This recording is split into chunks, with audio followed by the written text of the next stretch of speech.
네, 안녕하십니까. 울트라비니군입니다. 오늘 말씀드리고 싶은 내용은 앞으로의 전기차 산업에 대한 부분과 제가 또 기대하고 있는 전기차들의 내용에 대해서 한번 같이 공유를 드리고 싶기도 했고요. 그리고 제가 이 영상을 찍으면서 한번 찾아봤던 전기차들이 이렇게 많은 양이 있었구나, 이렇게 많은 전기차들이 나올 예정이었구나 라는 것을 좀 새삼스럽게 깨닫게 됐습니다. 전기차가 이런 식으로 발전을 해나가면 정말 좋겠다라는 약간의 바람도 같이 영상에 포함해 놨으니까요, 나중에 한번 확인해 보시면 좋을 것 같습니다.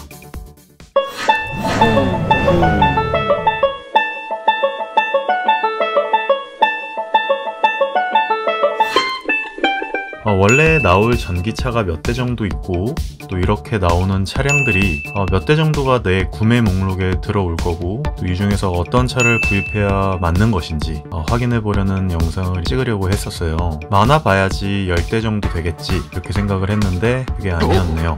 벌써 아우디의 이트론 컨셉 차들만 해도 지금 나올 예정의 Q5 크기의 이트론, 그리고 A7 크기의 이트론 GT, 그리고 Q4 크기의 이트론, Q5인지 Q8인지는 정확하게 잘 모르겠는데요. 어쨌든 Q5 정도 크기인 것 같아요. 그냥 봤을 때는 그거의 쿠페형으로 나오는 이트론까지 나온다고 합니다. 또 아우디에서는 가장 디자인 컨셉을 많이 뽑아내면서 외부적인 느낌에 투자를 많이 하고 있는 느낌이 나요.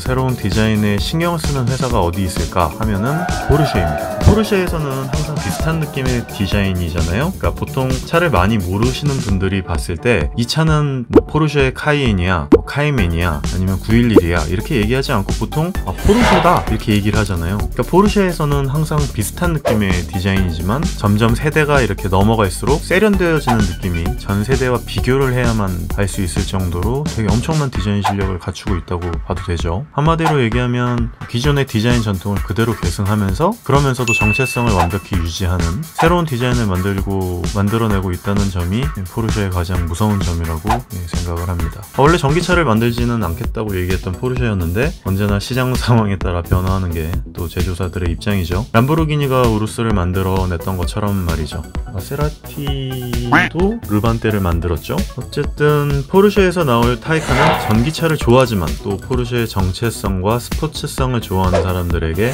가뭄의 단비 같은 존재가 될 거라 기대하고 있습니다. 과연 얼마나 잘 뽑아내줄지 매우 기대되는 바죠. 사실 저는 몇 번 말씀드렸다시피 전기차의 모터는 상향 평준화가 될 거예요. 지금 현재 내연기관의 차들보다 가장 큰 느낌의 폭은 외관적인 곳에서 비롯될 것이다 라는 생각을 합니다. 한마디로 전기차의 우위는 디자인적인 부분에 우위를 갖추는 브랜드가 이길 수 있겠다. 이제 앞으로는 모든 것들이 다 상향 평준화가 될 거니까 라는 얘기죠. 물론 배터리의 용량, 충전 기술의 발달, 브랜드별 나름의 충전 인프라 확충 이런 것들이 시장 점유의 요건이 되겠지만 이제 이거는 전기차라면 거의 기본으로 갖춰야 되는 덕목으로 들어가는 필수 요소인 것 같고요. 진짜 그 수많은 상향 평준화된 시장에서 우위를 차지할 수 있는 부분이 무엇인가? 그건 이제 방금도 말씀드렸다시피 디자인일 것 같습니다. 그것도 기존 내연기관과는 이제 많이 다른 디자인 말이죠. 좀 더 미래적이고 좀 더 특이한 디자인, 단순하게 그런 특이한 디자인이 아니라 기능이 베이스로 된, 그러니까 기능을 잘 살릴 수 있는 독창적인 디자인이기도 하면서 기존에는 이제 내연기관 차량의 이제 구조적 한계 때문에 만들어낼 수 없었던 새로운 실내외 디자인들,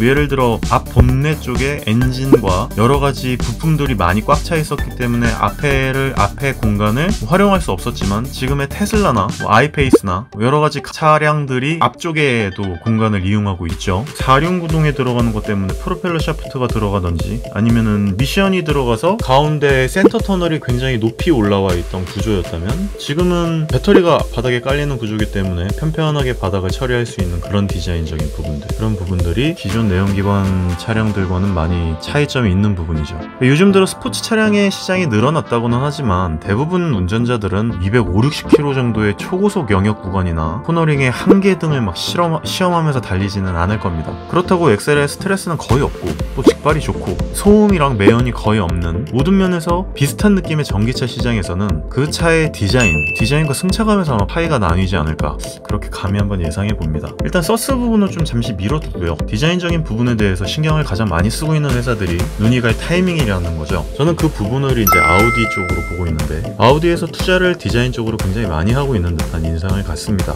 실제로도 좀 그런 것 같아요. 많은 디자인 컨셉들을 내놓기도 하고 현재 실기로도 나온 차들도 되게 많죠. 그렇죠. 그럼 반대로 가장 신경을 안 쓰고 있고 신경을 썼다고 해도 그다지 효용성이 없어 보이는 회사가 어딜까 보면 저는 이제 메르세데스 벤츠인데, 이렇게 디자인을 하라고 해도 못할 정도의 괴랄한 디자인을 계속 보여주고 있는데 점점 산으로 가는 이 디자인을 발표하는데 제가 봐주질 못하겠습니다. 물론 이건 뭐 개인적인 견해기도 하고 지금 나올 EQC의 컨셉 모델이라든지 실기 모델을 좋아하시는 분들도 있을 테니까 너무 많은 얘기를 할 필요는 없겠지만, 제 개인적인 생각으로는 정말 이런 차량을 내놓겠다는 것일까 하는 의문점을 던져줄 정도 디자인이었어요. BMW 같은 경우에 독삼사 중에서는 가장 먼저 i3라는 전기차를 내놓고 하이브리드형 스포츠카인 i8으로 주목을 끌었었는데, 효용성적인 부분은 이제 평가가 많이 엇갈리는 것 같아요. BMW의 실험적인 요소들은 인정을 하는 바지만 실질적인 주행감이라든지 실용적인 부분에 있어서 굳이 이 가격으로 이 차를 구입할 필요성을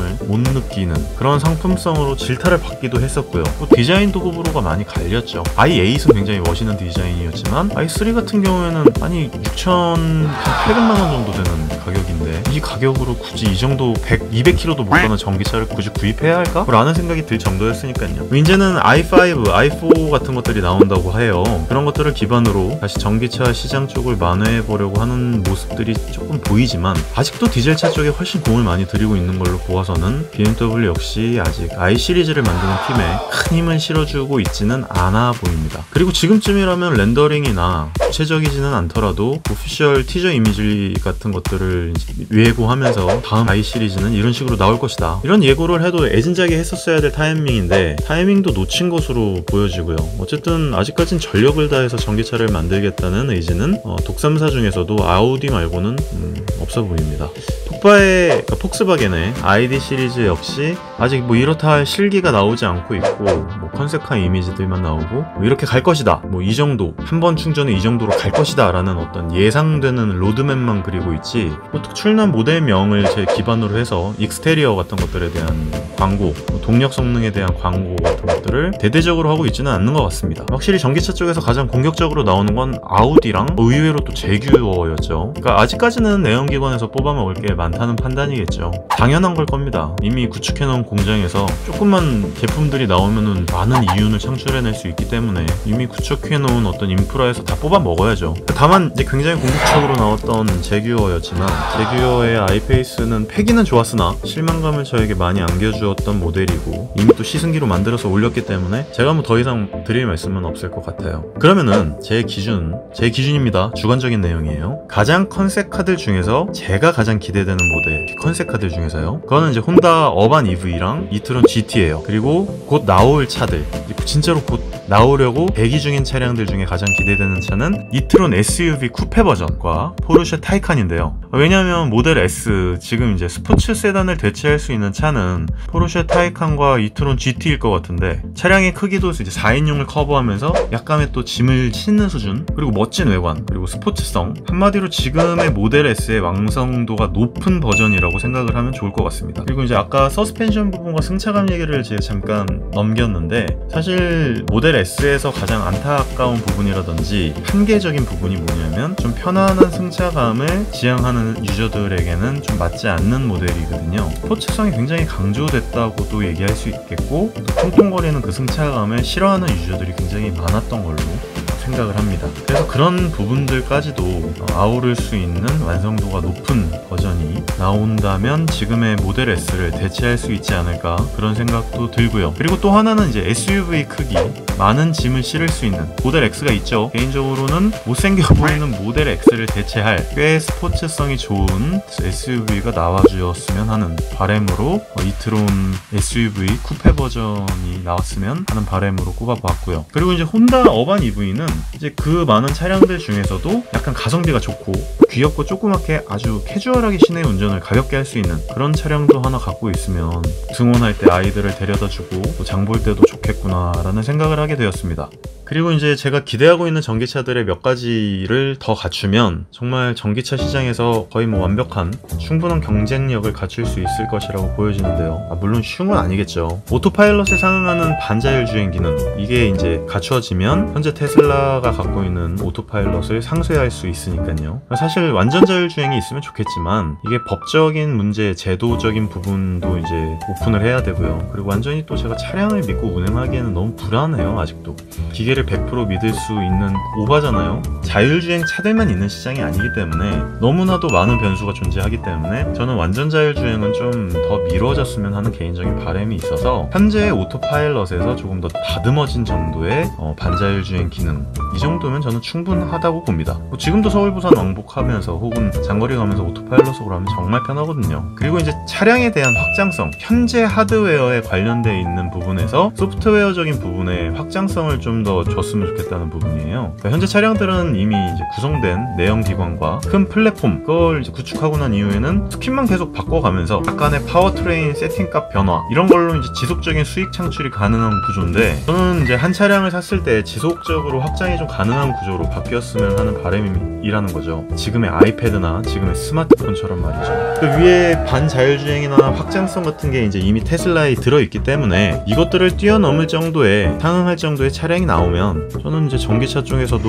게임 체인저가 될 수 있지 않을까 하는 생각이 듭니다. 기본적으로 계속 차량을 만들어 오던 차량 브랜드들이니까 완성도 면에서는 뭐 테슬라보다 훨씬 좋을 게 뻔하니까요. 그래서 저는 이런 위의 부분들이 현대 기아차에서도 충분히 만들어낼 수 있을 거라고 저는 생각을 하거든요. 지금 현재 내연기관 차량들을 만들어내는 완성도로 봤을 때 말이죠. 그래서 이런 것들을 기반으로 해서 현대 기아차들이든 아니면 독삼사든 아니면 뭐 중국의 바이통 같은 신규 브랜드가 들어오든 그런 변화가 자동차 시장에서 혁신적으로 좀 일어났으면 좋겠다는 생각을 개인적으로 해봅니다. 앞으로 변화될 전기차의 시장에 대해서 변화되는 예상 부분, 그리고 제가 원하는 부분에 대해서 간략하게 공유드려 보았습니다. 제 생각을 들어주셔서 진심으로 감사드리고요. 이 영상이 조금이라도 도움이 되셨거나 유익하셨다면 좋아요와 구독 버튼 눌러주시면 감사하겠습니다.